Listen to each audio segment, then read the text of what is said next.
السلام علیکم۔ یہ ہے ریلوے پھاٹک شین باغ کے ساتھ والا قبرستان، اور یہ ہے پرانا قبرستان، اور یہ ہے نیا قبرستان۔ اس میں جو لوگ آسودہ خاک ہیں، یہ وہ لوگ ہیں جو ہم سے محبت کرتے تھے، ہمیں اپنے سینے پہ لٹا کے پیاری پیاری باتیں کرتے تھے، ہمیں اپنے کاندھے پہ سوار کر کے محبت سے پھرایا کرتے تھے۔ ہم ان کو بھول گئے، اور ہم کیا، انتظامیہ بھی ان کو بھول گئی۔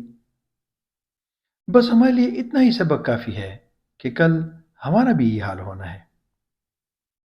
جب ہم انہیں بھول گئے، ہمارے بچے ہمیں بھول جائیں گے۔ السلام علیکم ورحمۃ اللہ وبرکاتہ۔